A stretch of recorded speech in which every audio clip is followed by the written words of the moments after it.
You're listening to Heritage Radio Network.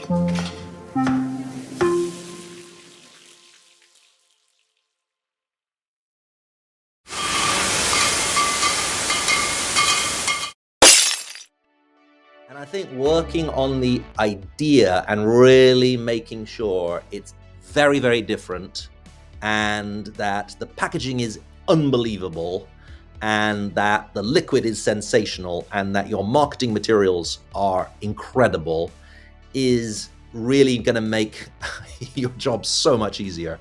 And you know how you differentiate is kind of that's the name of the game.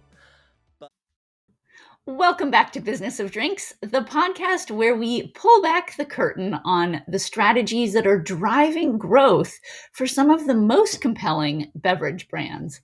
I'm Erica Ducey. And I'm Scott Rosenbaum. Today we're joined by Elwyn Gladstone, owner of Biggar Leith. This is the company that is the force behind hit spirit brands like Malfy Gin, Shanky's Whip. If you want to learn how to build a brand that cuts through the clutter, this is a really compelling episode and conversation I have with Elwyn. Yeah, Elwyn is a master of brand creation. So he cut his teeth at William Grant & Sons, helping to bring Hendrick's Gin and Sailor Jerry to life. Then later at Proximo Spirits, he helped develop and launch Kraken rum, which is one of the most successful new rum brands in recent memory. Yeah, and after those experiences, he struck out on his own and started his own company where he launched Malfy Gin. This is an Italian gin with eye-popping packaging, a fresh flavor profile. It went from concept to acquisition by Pernod Ricard in just 3 years. And since then, Elwyn and his team have focused their energy on growing Shanky's Whip. This is a unique product. It's a black Irish whiskey liqueur with a vanilla caramel profile. It is sold in over 80 countries and just surpassed 100,000 cases in sales globally, with a 130,000 case target for 2025. Yeah, what's so striking about Elwyn's approach is how contrarian it is. So he doesn't believe in going deep before wide. Instead, Biggar Leith treats each US state like its own market, and they also distribute their products globally from day one. The way they see it is that, if Slovenia likes the brand before California does, that's fine. Build where there's traction. And they do this with a lean, focused team, no outside capital, no bloated org chart, just really smart brand building, strong logistics, relentless focus on differentiation. For Elwyn, the packaging, flavor, and story have to be bold enough that people will want to try the brand, remember it, and then tell someone else about it. And he's not precious about the brands that he creates. He often creates a few and sees which one resonates the most with customers, distributors, and consumers before really putting his foot on that pedal and moving forward. Yeah, this is a masterclass in bootstrapped brand building. So whether you're a founder, investor, or just trying to understand what separates a 10,000 case brand from a 100,000 case brand, I think our listeners are going to love this one. Yeah, here's our conversation with Elwyn Gladstone on crafting standout spirit brands, scaling globally, and what it takes to get consumers to say, I'll try that.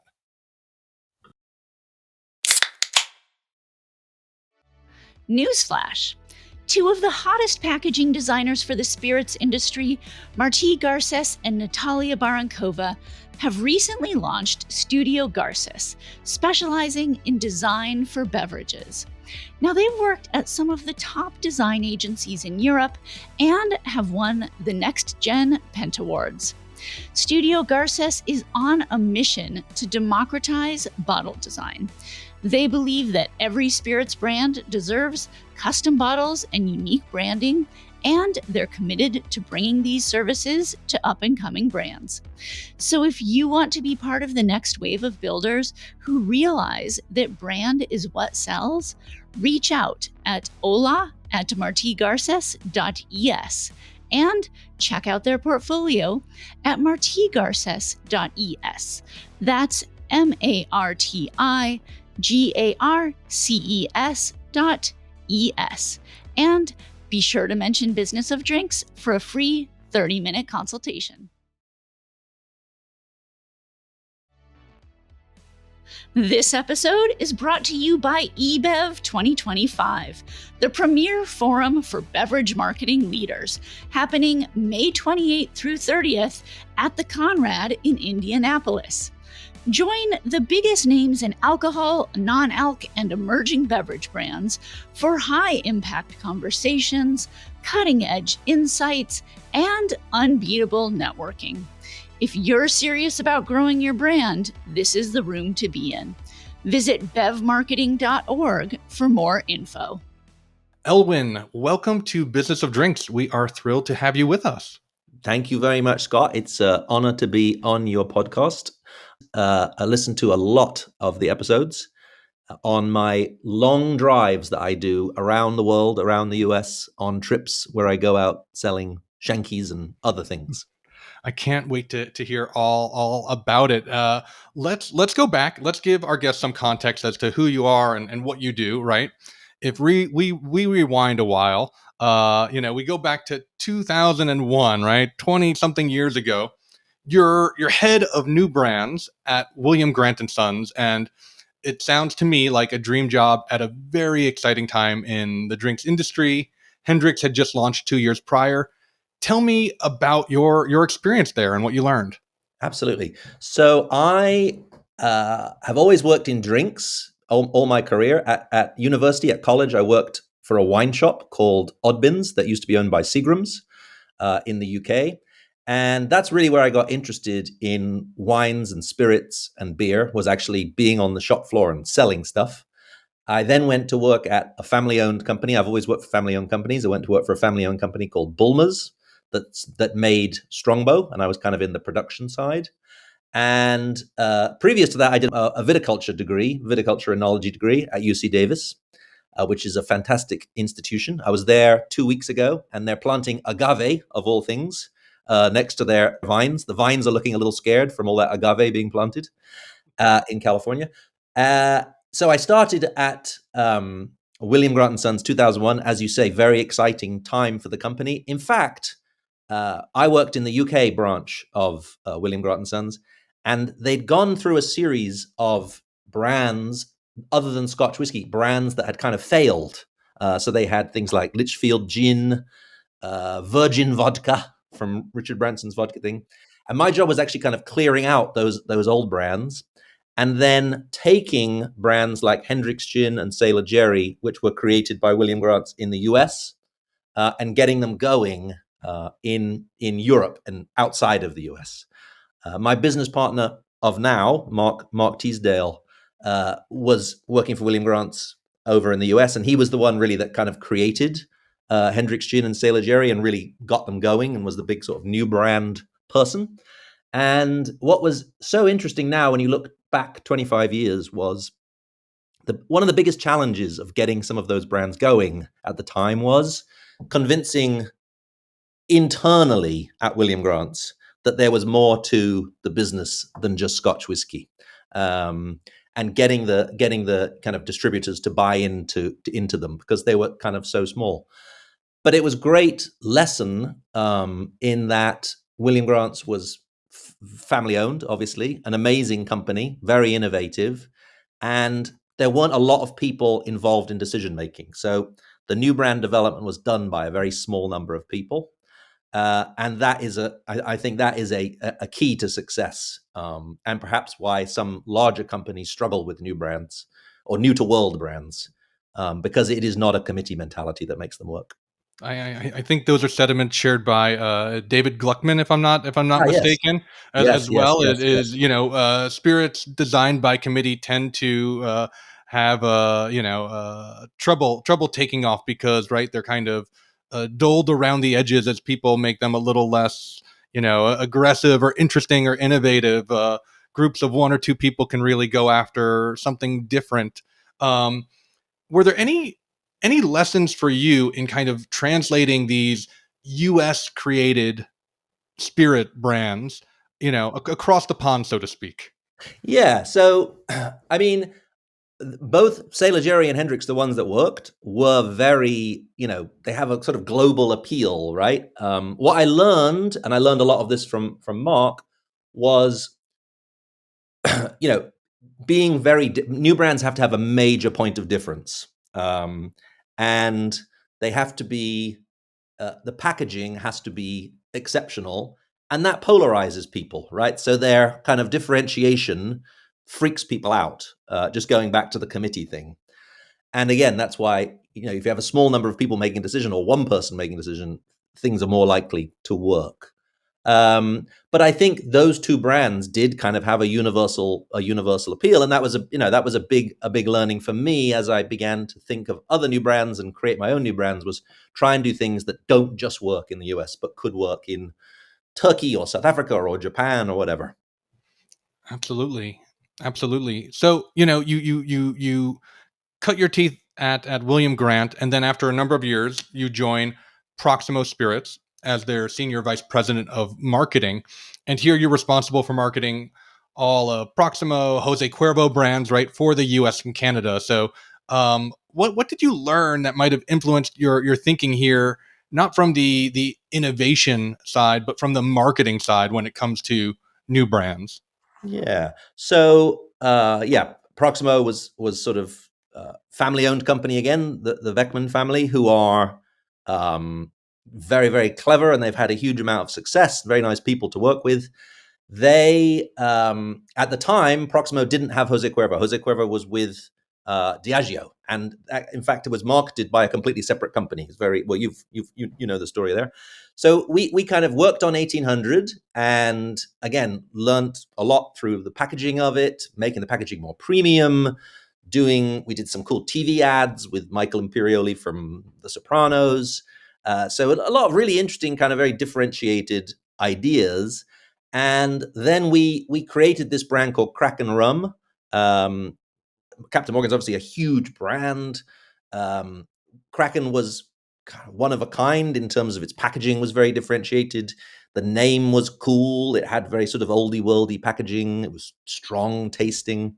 And we did, a lot of really fun marketing, TV, all that kind of thing. But what was interesting, I think, from a case study point of view of that brand was we internationalized it very quickly. So we worked with a great company called Brand Harbor, who are kind of find markets around the world. And we started putting it in the UK and in France and in Sweden and in China or wherever.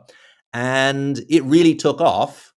And I think this was a big surprise for the kind of Proximo Jose Cuervo company, which is traditionally more kind of American, Mexican centered. So that was a big learning for me. Was there are a lot of markets out there beyond just the US, and there's a lot of business to be done. Yeah, and I'm curious, did you find that those markets were in part receptive because for so long they'd only been catered on by larger or more established or legacy brands? Like they're not typically encountering these new and fresh ideas at the same pace that we do in the US. I think that's true. Yeah, I think that's true. I mean, the UK has a lot of new brands coming out, but I think a lot of the other markets, they're not as saturated. I think the UK has a lot of new brands coming out because a lot of the drinks businesses are based there, and a lot of people leave big companies and try and start up their own brand. But yeah, as you say, I think they're less saturated, and I think they were kind of very open to differentiated ideas like Kraken, and it really took off and became a very big success around the world. And that, again, as I say, that taught me, there's 187 countries in the world. Probably North Korea you shouldn't sell alcohol to, but there's 187 countries ish. A pallet to every single one of those would be a very significant brand business. And if you can sell 2 pallets, that's even more. Indeed, a very, very differentiated way of thinking about it, and not one that's common when we typically encounter guests. But we will get to that. Moving forward in time, about 10 years ago, 2015, you leave Proximo and you create your own company, Biggar Leith. Eventually you are joined by your business partner, Mark Teasdale, in 2018. Why do you strike out on your own, and kind of what's the rationale behind Biggar and Leith? Yeah. So obviously, worked for big companies for a while. You're only young once, and I had learned an amazing amount from working in these companies like Proximo and William Grant's, because those companies are full of extremely clever people that are real world experts in their bit that they do, in their cog that they turn. And I spent a lot of time learning stuff about production, about logistics, about what trademarks are. And because they were quite small companies, Proximo, I was lucky enough to be involved with some of the M&A things they did. So I learned a lot about that. And I learned a lot about how little companies either get it right or get it wrong. And that was a great kind of learning. So I thought, these brands that I've worked on, like Kraken, are big and worth a lot of money. And even if you could get to 10% of one of those brands on your own, that would be an amazing thing to do with all of this learning. So I left Proximo. I sat in my basement in my house in New Jersey. I had two very young kids. I got Obamacare healthcare. And I thought, what's the worst that could happen? The worst that could happen is it doesn't work and you go back and get a job. That's okay. So I sat in my basement. I, thought of an idea, thought of a couple of brands, one gin, one rum, and just got to work. I found a cool packaging design agency to help pull things together. I found an amazing distillery in Italy to make the gin, using some contacts, building new contacts. I was never afraid to ask people, and I think that's a good bit of advice for other people thinking about this. Never be afraid to ask people for contacts. The worst they'll do is say no. And I got Malfy going, and another brand we did, a rum brand we did called Spytail, which was not a success, but we tried. So I got Malfy going. I got it distributed in all 50 states. I traveled around the country like a maniac, doing kickoff meetings and doing tastings in stores and doing distributor promotions, etc. And that was good, really fun, really cool, and sort of began to work. But then we started getting calls and we started getting Instagram messages from other countries like the UK and South Africa saying, hey, we've seen this. It's really interesting. There's a gin wave going on in Europe and in other places. Can we talk? And I'd read a book called it's called Yes Man. It was turned into a bad film, but it was a good book. And basically, the book, he says yes to everything. So he changes his philosophy on life. And anyone that rings him, a telemarketer or he just says yes. And I kind of took that approach with distributors around the world. If someone from Denmark wanted to sell Shankies and they bought a pallet of it, I would say yes. And it was a kind of strange strategy, but it really worked. And it kind of grew and grew from there. I'm so fascinated, right? Because typically, right, when you talk to founders, it's about finding the finger quotes the right distributor or the right importer. Are you telling me that when someone calls up from Luxembourg or Australia, you're not necessarily weighing in or assessing the quality? You're just saying, here's someone who's interested enough, or is there a little bit more deliberation in those early days? So now there's a bit more deliberation. But what I will say is the number one thing that you need with any distributor partnership is for someone at that distributor to be in love with your brand, whether it's a one-man band or it's a 1,000-person organization. If you have one person in that organization that is in love with your brand, it can really, really work. And kind of that's the philosophy that we used. Fair. So, at Biggar and Leith, you create Malfy Gin, and by 2019, it's acquired by Pernod Ricard. It's a 3.5, 4 year journey. That is exceptionally quick for any brand. To what do you attribute the success? Was it that wide distribution? Was it its differentiation? How did you manage this journey? So it was a lot of hard work, and I'm always told off for not kind of for being too modest, too British and modest. It was a lot of hard work. It was an incredible amount of work because we really had a very, very tiny team of people, great people, and we caught a wave of gin, of flavored gin in particular. And I think our packaging was second to none. I really think our packaging was, knocked it out the park. It was very premium. You could spot it from a long, long distance. The flavor was unique at the time. It's been kind of copied a lot since then. But you could go into a liquor store with Malfy con limone gin, and there were no other lemon gins. And there certainly weren't other gins from Italy. I think people love Italian stuff. They love Irish stuff and they love Italian stuff all over the world. It's a kind of universal thing. And we just ticked a lot of the boxes, and it worked. And I think you never know why I would never have guessed that Pernod Ricard would be interested in Malfy Gin. They have so many gins. Somebody somewhere in that big old company saw something in Malfy Gin, and they kind of fell in love with it again, and that was it. And they're great, they're a fantastic company to work with. Their, international distribution is incredible, and they have a lot of very, very clever people. So, and I think Malfy's been a big success for them, which I'm super happy about. That's great to hear. You mentioned, it's a lot of work, which most founders, most entrepreneurs, folks that listen to this podcast understand, but I'm sure you speak to a lot of founders. Are there any things that you think drink entrepreneurs, if it's their first go at things, they either underestimate or overestimate when it comes to the journey? Yeah. I think, the hardest bit is the idea, right? There's very few, I don't know if you agree with this, Scott, but my view is there's very few good ideas in spirits, like really good ideas that don't work to some degree. And I think working on the idea and really making sure it's very, very different, and that the packaging is unbelievable, and that the liquid is sensational, and that your marketing materials are incredible, is really going to make your job so much easier. And how you differentiate is kind of that's the name of the game. But I think it is a horrendous amount of work, and we've never taken outside money. We've done it all, funded it all ourselves, and we've made profitable brands.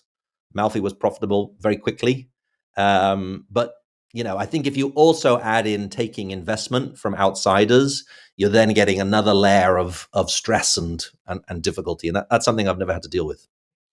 Yeah, interesting. I mean, I do agree that the idea is the hardest, and often when folks think they've happened upon an idea that it's differentiated, they're just not necessarily aware of what is already out there.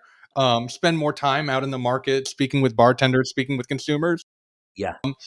Go to Total Wine. That's what I tell people. Go to Total Wine and walk up every single aisle, up and down, both sides, and then you'll see how much stuff there is out there. Great. That's great advice. Were there any mistakes along the way with Malfy? Anything that you know now that you wish you knew in 2015, 2016 when you were starting it? This is going to sound absolutely obnoxious, but I really don't think we made many mistakes, which was just pure luck. We didn't really make any mistakes. There were some weird things, like, I don't know, some of the bottle molds were funny at the beginning, and we had some, exploding popping corks and things like that, but nothing. I don't think we really made a mistake. It just caught this wave, and the whole thing went very well. But I mean, again, that's the most obnoxious answer you've probably ever had. Not if you attribute it to luck. Not if you attribute it to luck. Okay, I'll give it to luck. Yeah, certainly luck. It was a huge amount of luck and a lot of hard work. Let's get to Biggar Leith's portfolio today. Tell me a little bit about what it's comprised of and what you're working on now. Sure. So, Mark and I both love doing these, creating these new brands, and we sold Malfy, which was exciting, and super happy that it went to Pernod Ricard and they've made a success of it. And we thought, let's try this again. Let's, we don't want to not do anything. And we created a range of sort of wine or vermouth and spirit brands. And we also tried hot sauce. So we created a hot sauce brand called Forelli, and we created a very nice maraschino cherry brand called Starlino. And it's survival of the fittest with these things, and most of them, our vermouth brand got to 25,000 9-liter cases. It's a nice chunk of business. We were selling lots of cherries. But what we really found is that by just focusing on one brand, which was Shanky's Whip, all of our efforts were massively magnified. So we've parked the other brands. In some cases, we've sort of sold them to people or transferred them over to people. But our focus really is on this brand called Shanky's Whip, and it's been an incredible success. It's 100,000 9-liter cases last 12 months. It's growing at, I just saw the latest Nielsen's 35-40% versus our competition, which is all in nasty red ink. So it's growing brilliantly, and it's very differentiated. We're selling it in 60, 70 countries around the world, and it just seems to have caught something. And this is to me, head scratchingly wonderful, because if we look at what Shanky's Whip is, on the bottle on the website, right, it is, quote, a black Irish whiskey liqueur, which is not anything that I thought I might need or want. But can you tell me about the conception of the idea? What does that mean? Why this category, this space? Yeah. So, so my view of Irish whiskey is that it's a lovely category, but a lot of the Irish whiskey brands are beginning to look a little bit too much like each other. There's Jameson, obviously, which is Irish whiskey, and there's a lot of other brands which are beginning to kind of look alike. And dare I say, almost beginning to look a little bit like Scotch whiskey. So super confusing for Americans or people that don't know the difference between Ireland and Scotland. And I'm using awful broad brushstrokes. But what is fun to me about Ireland is there's an Irish pub in every town, city around the world. You can go to Japan, you can go to California, you can go to Buenos Aires. There's an Irish pub. What is synonymous with it is fun. They're fun, convivial drinking establishments, and they're kind of oldie worldy, and they have a very particular vibe. And for me, that kind of oldie worldy fun thing hasn't quite been captured in Irish whiskey. So that's the sort of background to thinking.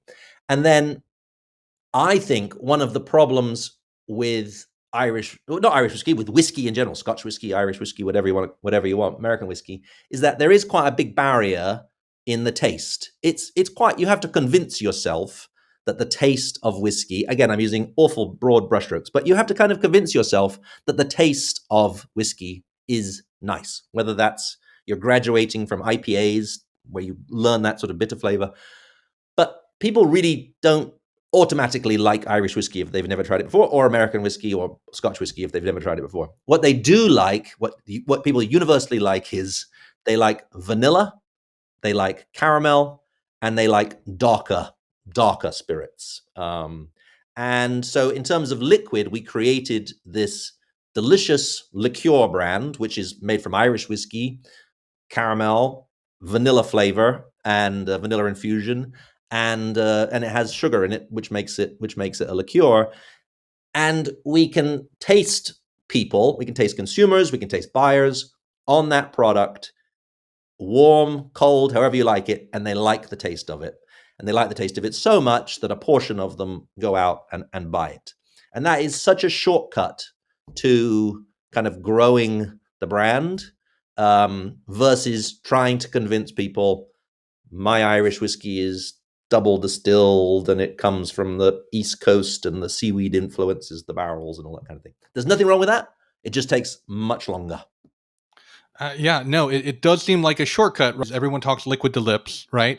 And if you can get that right, the necessity for expensive and time ineffectual education, yes, right, goes out the window. Is when I hear black Irish whiskey liqueur, I think, how do I use that? And you're telling me people try it and they figure out how to use it because they just enjoy it as is. That's right. Okay. And I think, black liquids are, connote dangerous, scary, which is quite good because I think the psychological contrast between a liquid that looks quite dark and forbidding and something that's very sweet creates a wonderful tension in terms of how you're drawn into that brand. And I think, that's a good deal of the success with Guinness. Guinness looks kind of forbidding and scary, but actually when you taste it, it's quite easy to drink and quite nice. And Guinness is interesting because I think it's having such a resurgence at the moment. I think some of our success of Shanky's draws from some of that success we're seeing with Guinness, and a lot of people drink them together, drink a pint of Guinness and a shot of Shanky's, and that's been a nice little coincidence. You mentioned that you're in a number of countries with this, and typically what we hear is go deep rather than wide. This seems to be the inverse. What's the order of operations when you're going to be in so many countries so quickly? How do you kind of take that frenzied approach and impose order on it? Yeah, that's good. So we have a very clever person who works for us based in Portugal called Daniel Brass. He's our man who keeps all the spreadsheets together. But my view on new brands is people will say, try it in the middle of Chicago, or try it in Austin, or try it in Brooklyn and see if you can make it work in Brooklyn. And if it works in Brooklyn, try it in Manhattan. If it works in Manhattan, try it in New York. And if it works in New York, try it in the Northeast. I have completely the opposite view to that. And by the way, I want to government health warning this. I would not try my strategy if I was someone else. But my view is if it doesn't work in Brooklyn, it just means it doesn't work in Brooklyn. It doesn't mean it might not work in Minnesota, or it might not work in Japan, or it might not work in South Africa. And so I think people can waste a lot of time trying things in places where it just hasn't worked because it just didn't work there. There was a combination of consumers didn't like it, the wrong kind of bars, the distributor wasn't quite right. So I believe more in trying multiple markets. We are very good at systems and setups and logistics. We understand labeling, how you have to do it for the different countries through various experiences. And we have done, I think, a very good job of creating toolkits. That's a kind of cheesy corporate word, but we create kits for how to launch the brand in different markets. That's a simple plan. That's what kind of bars we should be in. That's here's the t-shirts and the hats and the glasses and the gift packs. This is the pricing we want it to be. And so it's plug and play for distributors that are good. Now, again, I wouldn't recommend other people try this. And I will say it's great if it works. And if it doesn't work, it's like cracking 1,000 eggs in your kitchen all over the place. To that end, you've launched some brands that have been successful and really taken hold, and you've launched others that, they perhaps stall and plateau. What tells you, what metric, what aspect of the brand tells you that you are on the right track, that it is working? Yeah, I mean, that changes all the time, I think, Scott, right? So, 5 years ago, I would have said, are you seeing it a lot on Instagram? Are people like posting it on Instagram? Are you seeing it out there as a soft target? We have 1 or 2 bottles per store per week. We have various metrics, again, different for different countries. And I think, the thing that we try and look at is like building beachheads. So, the 500 9-liter cases in the market is a good start. Then you get it to 1,000. Then you get it to 5,000. Then you get it to 10,000. And then you hope it kind of hockey sticks. So one of the interesting things we do is we don't look at the US as the US. We look at it as 50 different states. So when we consider each state as a country. So we have a big TV screen in our office, and it lists, our markets, which would be, say, New Zealand, Wisconsin, Minnesota, South Africa, UK, we consider each state to be its own country. And I think that is quite a good way of kind of looking at it when you have this brand in these brands in so many markets. Where do you think the biggest opportunity is? If it doesn't work in Canada, it's not the end of the world. If it doesn't work in Texas, it's not the end of the world. You've got other ones to work with. So to that end, traditional thinking would have someone say, this isn't performing in California. Let's throw more resources in behind the brand in California. Do you take the opposite approach? Do you say, hey, it's not working as well here. Let's actually go to where it's working and put more resources there? Or do you try to play catch up in the markets that are underperforming? I'm with your first example, right? Which is, I would prefer, I would prefer, my experience has been with Malfy, we sold more in Rhode Island than we did in California. I'm fine with California not taking off because I know eventually it will. If it works in Rhode Island or if it works in Tennessee, it will eventually work in California. So there's just something we haven't got quite right. But I don't think spending tons of money and time and your hair is just worth it because it's just California. Got it. And can you mentioned playbooks, right? You enter a new country or a new market, new state, and you kind of have this playbook. Can you speak in a little more detail of what that is comprised of, other than say maybe swag or direction? Like, do you say, hey, this is our goal with regard to on or off premise channel strategy? Is it as direct as saying, here's the dialogue that you should have with the buyer? What is this toolkit or playbook comprised of? Yeah, so I mean, you just said what we try and do, which is, here's the bars. This is the kind of bar we want to be in. We don't want to get, as an example, we're not worried about mixology and high-end cocktail lounges. We want to be in these regular bars. Our drink strategy is this, on its own or on the rocks or in an espresso martini or in an Irish coffee or whatever it is. So we're very specific about that stuff. Similarly with off-premise, these are the kind of off-premise accounts we want to be in. This is the stuff that we can provide you with. And here's examples from other countries. Again, this is a helpful part of being in lots of countries. Here's an example from, I don't know, Tesco in Ireland of how well the brand is doing. Here you are, Mr. Slovenia. Go and make it work in Slovenia or whatever it is. Slovenia was a bad example because that's actually it is our best market pretty much. Amazing. And was that something that you predicted, or again, that's kind of a happy surprise and discovery along the way? Happy surprise. There is, again, I think trying to predict where something is going to do really, really well with these kinds of new brands is very dangerous.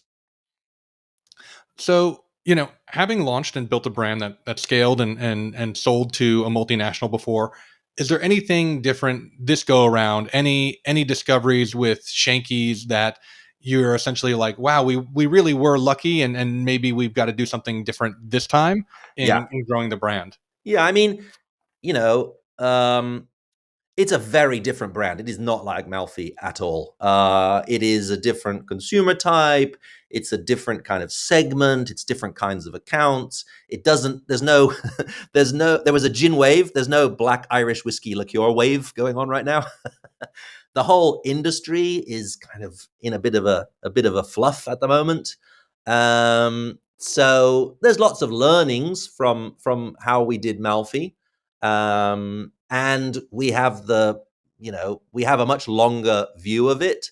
I would love to try. We're at 100,000. I would love to get to 500,000, maybe 1 million with this brand. It's profitable, which is cool. After 4 years, it makes decent money. So there's nobody. There's learnings, but I think we're on a great trajectory, and we want to just keep on getting it bigger and bigger.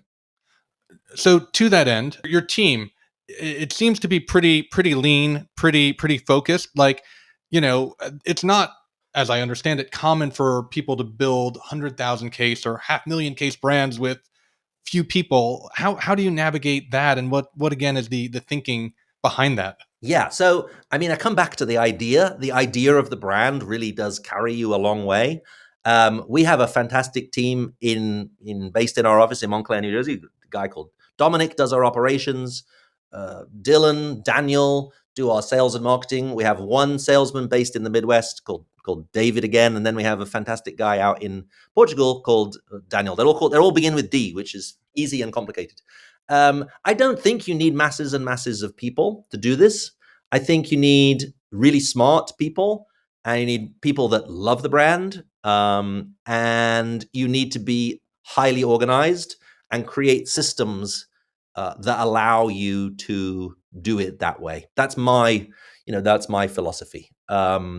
We sell to distributors, and distributors sell to bars and stores.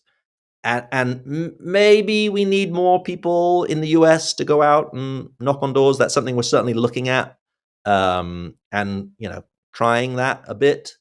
But for the time being, at the scale we're at, I think it's a good model. Not for everyone, but it's our model. Fair. So, looking toward the future, how do you size up, it's now time to start another brand versus let's grow this one a little more? Or, can we expect a new drink from Biggar and Leith soon? Or we are very, very focused on Shankies. It is a really fun brand to work on. We are going to look at doing some new formats for it, and we are going to look at doing a ready-to-drink expression of it. I read 25, maybe this was on your podcast, 25% of spirit sales in the US now are ready to drink. So if you don't have something in that 25%, you are missing out. And I think I was in a liquor store the other day, and the guy was, a tough sell to say the least. And he said, I said, would you like to try Shankies? And he said, yeah, sure, I'll try it. And he tried a little bit, and he says, very nice, very nice, very nice. And then I said, will you buy it? And he said, do you have minis? And I said, we do have minis. So he said, okay, I'll buy some minis. And then he said, look here, I've been doing this for 25 years.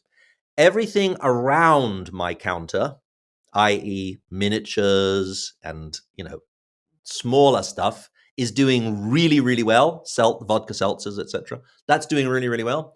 And everything out there in the outfield is really, really struggling.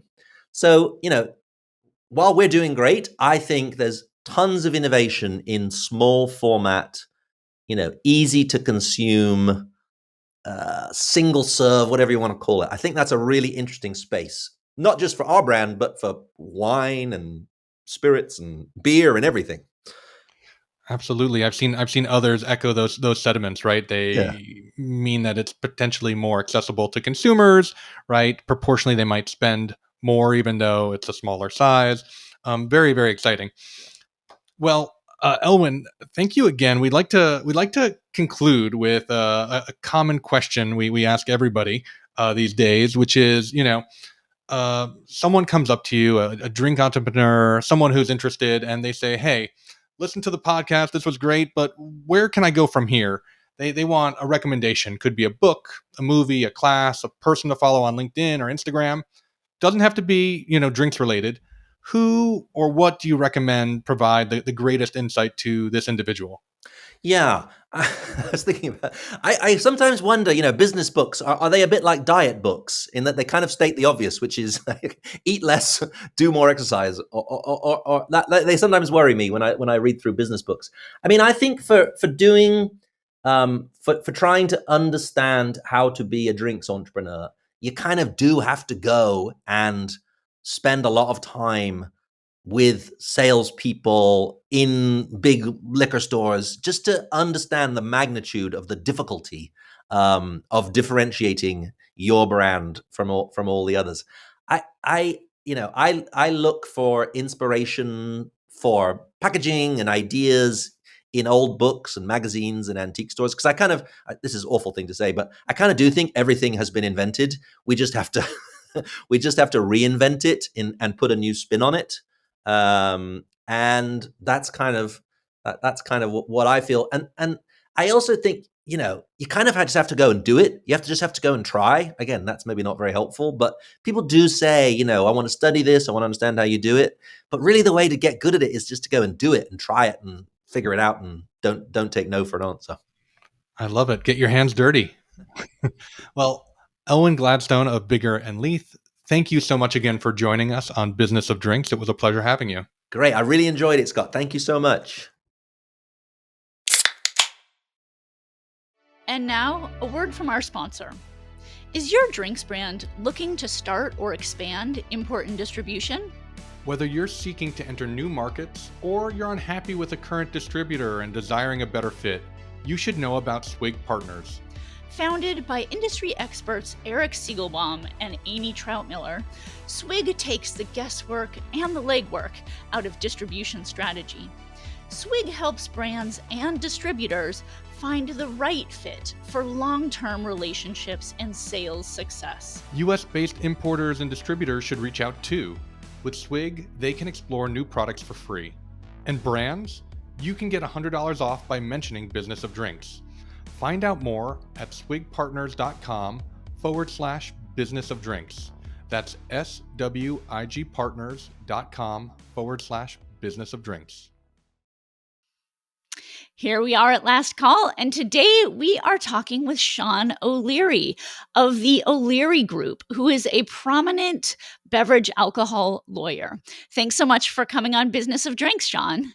Thank you. Great to be here, Erica. All right. Well, to set the stage, we are talking today about the 20th anniversary of Granholm. And what Granholm is the Granholm versus Heald decision, which was issued by the U.S. Supreme Court in 2005. Now, this was a landmark case that reshaped the wine industry's landscape, especially in terms of direct-to-consumer shipping. The case centered on whether states could allow in-state wineries to ship directly to consumers, but prohibit out-of-state wineries from doing the same. Michigan and New York were states that had such laws in place, and the challenge came from small out-of-state wineries and consumers who argued that this was discriminatory and violated the Commerce Clause of the U.S. Constitution. And in a 5-4 decision, the court ruled that states cannot discriminate against out-of-state wineries in direct-to-consumer shipping if they allow in-state wineries to do so. So the key legal takeaway here was that the 21st Amendment, which repealed prohibition and gave states control over alcohol, that amendment did not give states the right to violate the Commerce Clause by discriminating against out-of-state businesses. So, Sean, I know that you have followed this case for so many years and wanted to talk with you on the 20th anniversary about the ways in which Granholm, the ruling, it helped to reshape the wine industry. So tell me about how did it reshape the wine industry, especially for smaller and independent producers? So, Erica, what it did is it really gave small wineries market access to places they would otherwise not be able to get access to. So, over 50% of the wineries are limited production wineries in America, which means they make below 1,000 gallons. And just for credibility of the footnote, this is from the Sobos Ship Compliant Report and not from Sean O'Leary's personal statistics. So when you look at, let's take like Mountain Chocolate Wine from Tennessee or Bear Creek Winery from Alaska. These aren't exactly sexy brands that Southern Wine and Spirits is going to want to distribute in New Mexico. Their only way to market access was to have DTC shipping. And you look at the growth in wineries, it also is growth in agriculture, hospitality, and it's really allowed the wine industry to flourish. Yeah. And, it was interesting to me as I was looking into it that, the decision, it really focused on wineries and not retailers. Why was that distinction made? And how has it led to this, legal ambiguity that we've seen over the last 20 years? Yeah, I think, Erica, the cases were so contentious in the beginning when they brought them with wines. How it all started is Bob Epstein, one of the lawyers involved, used to be the wine critic at the Indy Star, and his replacement couldn't get wine samples sent to him to be able to review. So that's how the lawsuit started in all places South Bend, Indiana, which is not a place you think of when you think of the wine industry, right? Us in the Midwest and Indiana are driving all this, which is kind of crazy. And it focused on the wineries. And when they had the circuit split, the issue was over wineries being able to ship. I wish, the issue would have been brought up of, can you discriminate against anyone and kind of bring that issue to the forefront? But I mean, hindsight's 2020, and it was already fighting a contentious battle. Yeah, definitely. Well, today almost all states allow some form of direct to consumer shipping for wine. Do you think that, the kind of market for DTC right now and the laws as we see them, was this the vision that the court had in mind, or are we still far from a free national market? So for the first part of your question, I think what the court was trying to do is basically check the power of the states to discriminate against out-of-state producers. I mean, it was clear that New York and Michigan were given preference to their own in-state wineries at the expense of out-of-state wineries. No, they gave them market access to their consumers, but someone else couldn't have market access to their consumers. And in terms of a free market, I mean, we're far from it. I mean, Granholm has been a great tool for opening up markets, but it's not like liquor distributors took their ball and went home. I mean, you see what they're doing. There's a lot of laws that they're successfully passing underneath the cover of night, like such as fulfillment house licensing laws and laws in Tennessee and Massachusetts that limit what production is and what's considered manufacturing for DTC shipping. So, the markets get freer, and then, the powers to be want to keep restricting them. Yeah, definitely. And on that note, retailers and spirits producers have not enjoyed the same DTC freedoms as wineries.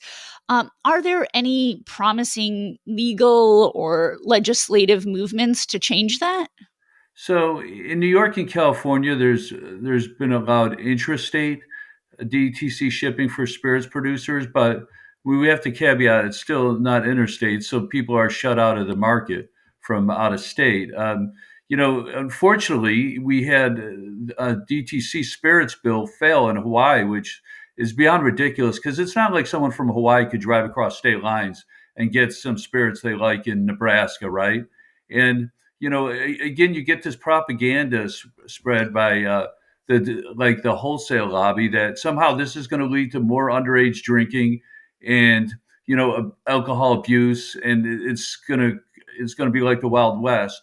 I mean, there's no hard data to back that up, and I mean, let's be honest, the three-tier system keeping alcohol out of the hands of minors, they have a 10% failure rate at this. So if think about it, every 1,000 buys, 100 are going to minors if we believe the stats provided by the government. So it's not exactly like the three-tier system is doing their job to keep minors from drinking. And here, when you talk about minors getting their hands on alcohol, you have electronic commerce, which basically provides a trail of when something was sold and who it was sold to, whereas you don't have that in the brick and mortar stores.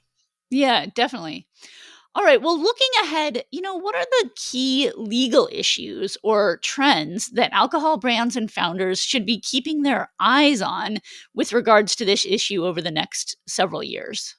I think still don't sleep on the wine retailer shipping cases. I mean, in a hockey series parlance, we're down 2-0 in the series, but winning game 3 in overtime could change things. And I still think there's a lot to go. I think the Ninth Circuit decision in Arizona, I personally predict there will be an en banc hearing because the decision was so bad. I think a lot of judges are getting so far from the center of what reality was on these 21st Amendment decisions that it's going to get slapped back a bit. And we need one circuit to go our way. And I think when it goes to the court's not going to say, well, we said you can't discriminate against retailers and wholesalers in Tennessee wine. We're not going to like all of a sudden reverse ourselves and say, well, the 21st Amendment allows you to discriminate because, all this is based on, you know, part of maintaining a three-tier system